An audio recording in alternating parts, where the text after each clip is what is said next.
Eu ver o vídeo do Luizinho aqui com vocês, que eu fiquei curioso. Gosto do Luizinho comentando futebol. Achei ele muito bom. Ele fez um vídeo. Deixa eu ver. Meu povo, falar desse que foi o jogo mais importante do Campeonato Brasileiro até aqui. Estamos chegando para repercutir esse Flamengo 3, Palmeiras 2 no Maracanã. 29ª rodada do Campeonato Brasileiro. Um jogo que deixa o Brasileirão completamente embolado, com erros, com acertos, com polêmica de arbitragem, com muita coisa para a gente debater por aqui depois desse jogo que Tá baixo? poderia basicamente ter resolvido ali a parada do Campeonato Brasileiro, mas não, deixa o Brasileirão bastante aberto aí nessas rodadas finais que teremos pela frente. Eu não vou nem ter a cara de pau de começar o vídeo pedindo, se inscreve no canal, habilita aí a notificação, porque tem tanto tempo que eu não passo por aqui, que seria até feio da minha parte pedir alguma coisa, né? Então, mas eu já antecipo que o meu projeto, a minha ideia é voltar, fazer mais vídeos, estar mais presente aqui, a gente reativar o canal, porque tem bastante tempo que eu não gravo um vídeo por aqui. Mas vamos lá. Pra Trabalhar, né, Luiz? Tempo, já estão percebendo que quem é aí das antigas já acompanha o canal, que o cenário é um pouquinho diferente. Eu me mudei, então até passei por um período aí tentando... Aumenta, eu botei no máximo total. Cenário, o que eu ia fazer por aqui, ainda tô entendendo, mas vambora, antes mesmo de resolver todas as coisas, já voltar a gravar vídeo. Cara, assim, eu acho que o jogo é óbvio que e a minha imagem talvez já até condicione um pouquinho do debate. Porra, Luiz, você já colocou aí o Wilton Pereira Sampaio, os caras do Flamengo, vai passar por isso a análise? Não só pelo Wilton. Aumenta no OBS? Já aumentei o máximo no OBS. Mas vai passar muito pelo que eu vi do jogo. Acho que o jogo, no primeiro tempo, entregou muito, muito mesmo do que eu imaginava. Dos dois times com qualidade. Me surpreendeu, tá? Ver como o Palmeiras dominou. E aí eu uso esse termo. Se você achar que tá equivocado, tá tudo bem. Eu também achei, falei aqui. Uma galera me ofendeu, falando que eu sou maluco. Mas eu também achei, tive a mesma percepção do Luiz. A ideia do jogo nos primeiros 30 minutos. O Palmeiras fez mais aquilo que queria do que o Flamengo nos primeiros 30 minutos de jogo. E ainda assim, o Flamengo conseguiu sair na frente e depois, acho que ali já a partir dos 30 minutos, o Palmeiras perdeu aquele ímpeto, o jogo ficou muito mais parelho e os erros do Palmeiras, acertos do Flamengo acabaram decidindo a parada. O jogo entregou muito aquilo do que eu imaginava, assim, nesse contexto da competitividade. Mas vamos lá, vamos tentar passo a passo aqui organizar a análise e aí depois a gente vai tocando individualmente nos pontos. Primeiro, cara, essa imagem que eu separei para falar do jogo, acho que ela é muito sintomática, porque tem qualidade em profusão o time do Flamengo e se em algum momento, nos últimos anos, em que os dois aí competiram cabeça a cabeça pelos principais títulos, eu achava que o Flamengo estava meio que descolado do Palmeiras em relação a individualidades, hoje eu já nem acho tanto, tá?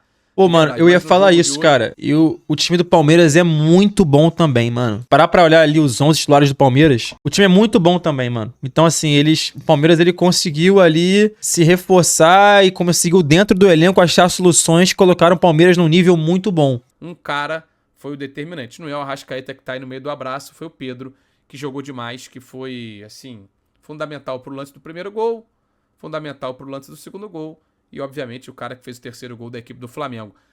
Mas que todos esses lances tiveram, na minha opinião, participações, assim, deficientes dos jogadores do Palmeiras. É lógico que no jogo de futebol acaba tudo sendo muito conectado, né? O acerto de um tá ligado ao erro do outro. Mas se a gente for, e aqui eu não tenho o direito de... O Palmeiras gastou 700 milhões também. Não foi o Botafogo que gastou 700? O Palmeiras também gastou 700? Caralho, é muitos milhões, pô. Alô, Leila, vem pro Vasco, né? Vem pro Vasco, Leila. Porra. Colocar as imagens, né, dos jogos, dos gols. Mas se a gente for analisar friamente o que aconteceu no lance do primeiro gol, em que o Palmeiras era melhor no jogo até ali, o Palmeiras começou muito bem a partida, o Bruno Fux, ele sai para dar o bote no Pedro, sai meio mole, molengaço, o Pedro gira fácil, e aí o Gustavo Gomes deixa um buracaço na defesa, porque ele tá lá na frente também. Tamanha coragem do Palmeiras para jogar, coisa que a gente nem sempre viu na era Abel Ferreira, nos jogos contra rivais do mesmo nível. A gente viu no jogo de hoje. O Palmeiras agredindo, o Palmeiras em cima, o Palmeiras querendo o jogo, o Palmeiras sendo o protagonista com a bola nos pés. Não só o protagonista travando o seu adversário.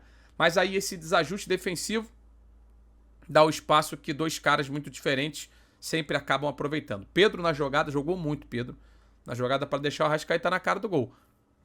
Carlos Miguel não podia fazer nada ali.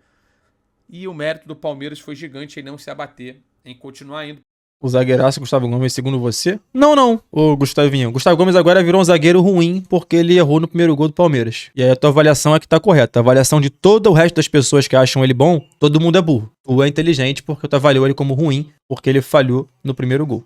Pro ataque, em continuar produzindo futebol, em continuar buscando o resultado. E chegou ao gol de empate com um golaço. Cara, por isso que eu falo que hoje eu não consigo enxergar, honestamente. Deixa eu até colocar aqui pra gente analisar também, ó. Eu não consigo enxergar de verdade, gente, tanta diferença assim na individualidade entre as duas equipes, cara. Porra, assim, beleza, o Rossi é mais goleiro hoje do que o Carlos Miguel? O Carlos Miguel chegou agora, mas o Carlos Miguel é um baita de um prospecto. A gente olha pras laterais, o Kelvin não é menos jogador do que o Emerson Royal. Gustavo Gomes e Bruno Fux. O Bruno Fux tava outro dia jogando pra cacete, agora não jogou tão bem. Pô, mané, vou te falar, qual é a opinião do palmeirense sobre o Bruno Fux? Vocês têm plena confiança nele como zagueiro? Tipo assim, Bruno Fux tá em campo, foda-se, tá tudo certo, vambora. Mano, honestamente, tá? Eu não tô julgando ele só por esse erro, por esse jogo. Mas a impressão de quem tá de fora é que o Bruno Fux é menos do que o Palmeiras deveria ter como zagueiro do seu time perante o investimento que tem o Palmeiras no Brasileirão e as coisas que ele disputa. Olha, eu tô falando de fora, tá ligado? De fora. Não torço pro Palmeiras. Mas, assim, eu imagino que o Palmeiras deveria ter uma... na minha cabeça, se eu fosse palmeirense, eu gostaria que tivesse uma opção melhor, tá ligado? É lógico, mais confiável. Léo Ortiz já tem uma zaga... Não, o Murilo é muito melhor que ele, também concordo. Consolidada. Piquerez e Alexandre, laterais basicamente do mesmo nível. Aí você pega pros homens de meio de campo, porra, é tudo muito parelho, cara. Hoje o Palmeiras não deve em qualidade individual para a equipe do Flamengo. E aí, quando os caras acabam falhando num jogo desse tamanho, e a gente sabe que clássico se resolve nas situações, nos detalhes, acabou sendo realmente no detalhe, né? Que o jogo se definiu e que o Flamengo saiu na frente. Então, assim, eu coloco só essa escalação aqui para você... Eu não sei se você vai chegar à mesma conclusão que eu, mas para mim, olhando para as individualidades aqui... Arrasca jogou muito também, né? Hoje não, tá? Entre Flamengo e Palmeiras, como já houve em outros momentos, como eu falei. Mas aí, foi dentro desse contexto de erros que o Palmeiras acabou saindo prejudicado. Errou no primeiro gol, o time não se abateu, conseguiu igualar. E aí também tem o erro do Flamengo, tá?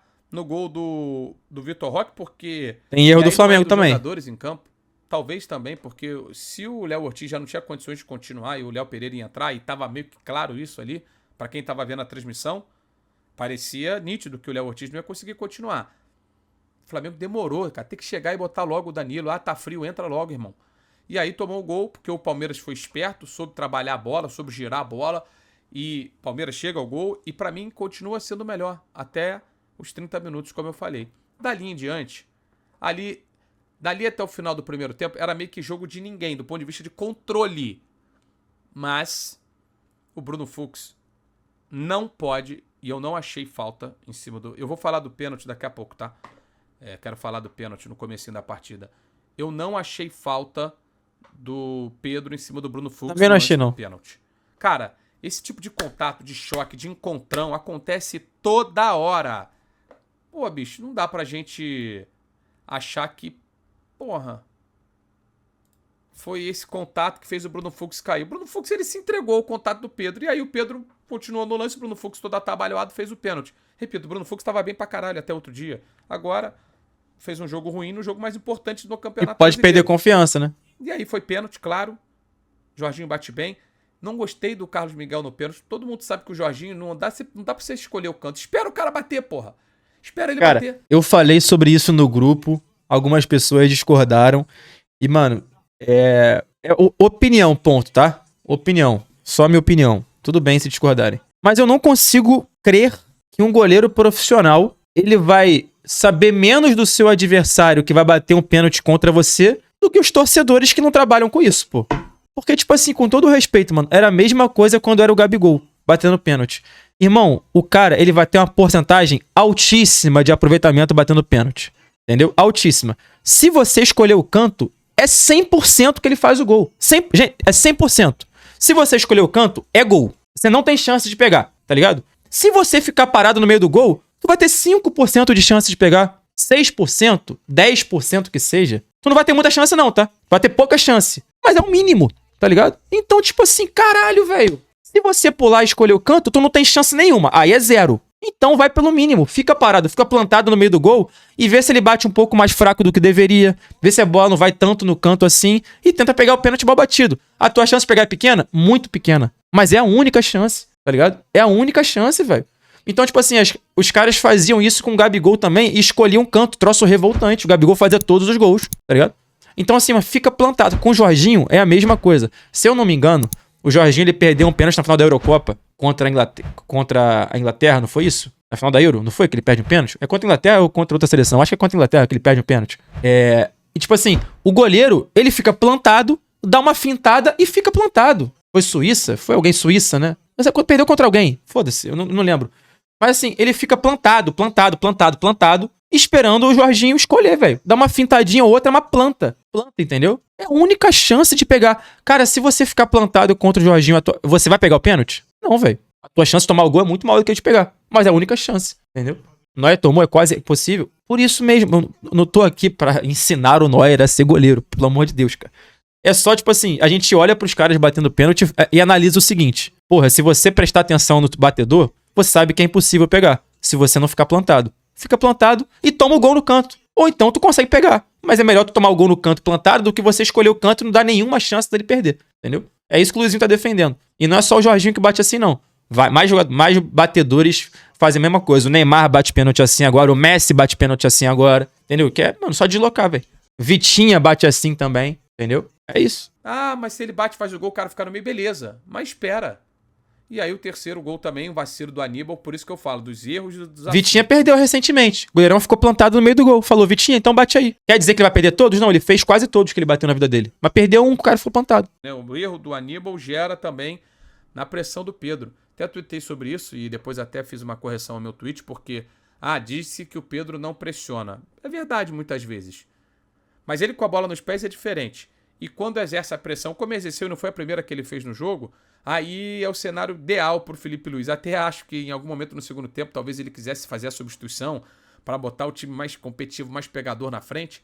Só que ele não podia, não premiar o Pedro pelo jogo que o Pedro vinha fazendo e deixá-lo mais minutos em campo. O Pedro jogou demais, partida assim, do nível que o cara tem. Ele é muito diferente, ele é muito artilheiro, ele tem muito refino técnico. E ele mostrou isso ao longo do jogo. Palmeiras, no segundo tempo, provou um pouquinho do que é o veneno que o Palmeiras dá aos seus adversários, ou deu, na maioria das vezes, aos seus adversários ao longo dos últimos anos. Nesse tem sido um pouco diferente. Palmeiras não é só um time de cortar o jogo do adversário e fazer com que o adversário não consiga jogar quando ele tem a vantagem. O Palmeiras, nessas últimas semanas, principalmente, tem sido um time de maltratar ainda mais o adversário, ampliar a vantagem e muitas vezes golear. O Palmeiras ele mudou o perfil jogando muita bola. Aquilo que o Palmeiras nos últimos anos costuma fazer. Mata o jogo do adversário, não deixa o adversário incendiar a partida. Então o Flamengo foi muito inteligente no segundo tempo. O segundo tempo foi de poucas chances, de poucas oportunidades. Se a gente olhar até as estatísticas aqui, ó, na segunda etapa, olha só. Foram 11 finalizações do Palmeiras, 3 finalizações da equipe do Flamengo. E um jogo assim meio morno, meio presão no segundo tempo.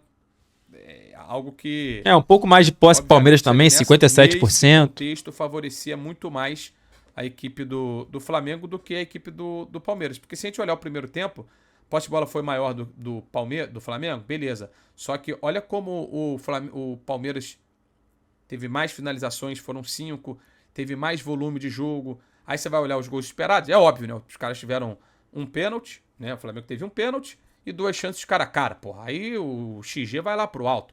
Mas olhar do contexto de controle do jogo, achei o Palmeiras mais dominante no primeiro tempo. E no segundo, repito, o jogo acabou sendo bastante picotado. E aí eu vou falar do Wilton Pereira Sampaio. Primeiro que picotar o jogo é a especialidade dele, tá? Não adianta a gente olhar só pra essa... E só vou deixar um parênteses aqui, tá? Eu que acho o Wilton Pereira o melhor árbitro brasileiro. Eu acho. Beleza? É isso. Com todos os problemas, eu acho ele o melhor árbitro brasileiro. O menos pior, digamos assim. O menos pior. Eu acho que pros grandes jogos que vão ter no Brasileirão, eu acho melhor que tenha um Wilton da vida mais experiente ali do que, porra, algum jovem doidinho pra fazer merda. Entendeu? Partida e falar, o Wilton picotou o jogo entre Flamengo e Palmeiras. Não, o Wilton picota todos os jogos que ele apita. Exceção quando ele apita a Copa do Mundo ou alguns jogos internacionais. Aí parece que é outro Wilton e deixa o jogo correr. No Brasil, apitando no contexto de Campeonato Brasileiro... Mas vou te falar, o Luizinho falou sobre a picotada do jogo. O Wilton Pereira hoje deixou o jogo rolar em vários momentos, tá? Várias entradinhas ali, braçada, não sei o que, empurrão, cavadinha de falta que ele falou. Segue, vai embora. Tá ligado? Levanta e vai embora. Então, assim, hoje deixou rolar o jogo, Wilton Pereira. Mano, vários lances de contato que no Brasileirão são comumente marcados falta, que irrita o torcedor, que é aquela bola que o lateral espera alguém fingir que vai dar um bote, ele cai no chão e amarra a bola. Falta. Pivôzão, sente o contatinho do zagueiro, cai, amarra a bola. O Wilton falou assim, ó, levanta, vai jogar. Levanta, vai jogar. Então ele deixou o jogo rolar legal, velho. Ele costuma picotar os jogos. E aí, em cima do lance capital da partida, pra mim, com as duas mãos, o Jorginho desloca o Gustavo Gomes. Esse é o lance que não dá pra você analisar só em imagem parada, a fotografia das mãos esticadas. Não dá pra você analisar só em slow motion. Você tem que analisar o contexto da jogada, especialmente o Jorginho vai só, normal. né? Pra mim ali, vendo o jogo, falei, atrapalhou o Gustavo Gomes na cabeçada. E era, obviamente, um lance capital. Poderia perder o pênalti, o Flamengo poderia fazer o gol, o Flamengo poderia empatar. Eu acho que, assim, é muito pequeno a gente analisar 90 minutos só em cima de uma jogada, mas pra mim, dentro do contexto também do que é arbitragem no futebol brasileiro, é pênalti, tá? É isso. Eu tinha visto esse pênalti ser dado várias vezes. Achei até estranho o VAR não chamar o Wilton pra analisar o lance. Então, pra opinar objetivamente em cima do lance do pênalti... Cara, o comentário canalha do GS São Paulino. Jorginho fez sem querer, segue o jogo. O cara tá com aquele comentário ácido na ponta da língua, né? Acidez em comentário do parceiro. Eu achei pênalti, especialmente no contexto do futebol brasileiro, tá? Se o futebol brasileiro fosse um futebol como a gente vê lá fora na Europa principalmente, onde, vários empurrões, vários contatos, vários choques, os juízes mandam seguir por via de regra, aí eu teria uma outra opinião. Mas no futebol brasileiro, no contexto que a gente assiste jogo a jogo, semana a semana, tudo que acontece por aqui, esse é um lance de pênalti. E no fim das contas, para exemplificar o que é o Wilton Pereira Sampaio como árbitro, tem aquele lance do Maurício, que ele dá um cartão pro Maurício. Eu não expulsaria ali o Pulgar no pisão. Também não. Tá muito perto do pé, né? Eu digo assim, tá entre canela e pé, mais perto do pé. E foi um lance muito rápido, muito confuso. A jogada tava parada, mas ele mostra um cartão pro Maurício. O Luiz não gosta muito do Wilton, eu percebi aqui. Nem viu o que aconteceu. Eu duvido que ele tenha visto o que aconteceu ali. Mas tudo bem. É esse tipo de arbitragem que acaba tendo aqui no futebol brasileiro.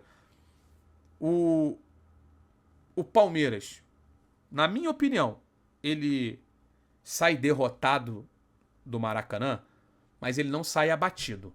Porque a atuação do Palmeiras, também acho, enquanto o jogo foi trocado, foi muito boa. E o Flamengo sai muito fortalecido, obviamente, porque vence o confronto direto.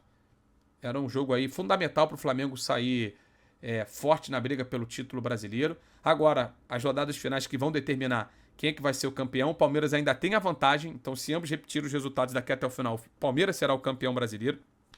Cara, moleque, vai ser cada rodada, vai ser uma final, moleque. Aberto, os dois vão fortes aí para a Libertadores da América. Na minha opinião, os dois são os favoritos a avançarem a decisão da competição e se encontrarem lá na frente também, novamente numa final de Libertadores da América. Então é um jogo em que os dois... o Flamengo acho que talvez saia um pouquinho mais forte do que entrou, porque vivia um momento de oscilação aí no trabalho. Não no trabalho, mas assim, nos jogos, né? Em campo. No momento da temporada com o Felipe Luiz. Só a grau de informação, próxima rodada o Flamengo pega o Fortaleza fora de casa, num sábado às 7h30, e o Palmeiras pega no domingo às 8h30 da noite o Cruzeiro no Allianz Parque. Caralhada, moleque. Depois o Flamengo pega o Sport em casa, olha a sequência do Flamengo. Palmeiras sai pra pegar o Juventude. Flamengo vem de São Paulo no Morumbi, Palmeiras contra o Santos, em casa. Flamengo vem de Santos em casa. Palmeiras Mirassol fora. Flamengo vem de Fluminense, Maracanã. Palmeiras pega o Galo fora. Flamengo e Bragantino em casa. Palmeiras e Fluminense em casa. Flamengo e Galo fora. Palmeiras e Grêmio fora. Flamengo e Ceará em casa. Palmeiras e Vitória em casa. E pra fechar a última rodada, Mirassol e o Flamengo fora. Ceará e Palmeiras fora. A tabela do Flamengo é mais fácil que a do Palmeiras. aqui o Flamengo será campeão brasileiro. Nesse vídeo aqui eu cravo pra vocês. E o Palmeiras, ele, na minha opinião, ele sai no mesmo nível de confiança, talvez até um pouquinho maior, porque mostrou que contra o time de maior investimento no futebol sul-americano. Mas na Libertadores vai ter que dar Palmeiras. O povo brasileiro está vestindo verde na Libertadores. Ele não deveu nada do ponto de vista de futebol, do ponto de vista coletivo, ele não deveu absolutamente nada. Faltou aquela concentração 100% do tempo, porque você não pode, e aí o mérito é total do Flamengo. O Flamengo se manteve concentrado, entendendo o contexto do jogo a cada segundo. O Palmeiras se desconectou, o Palmeiras perdeu ali em alguns segundos, e em alguns lances principalmente, o contato com que o jogo estava acontecendo e acabou sendo castigado, porque esse tipo de jogo é desse jeito. Eu falei que eu não ia pedir like nem inscrição, mas eu não consigo. É mais forte do que eu. Peço que você se inscreva no canal, deixe o like. Valeu. E de vez em quando... Vou deixar o like aqui.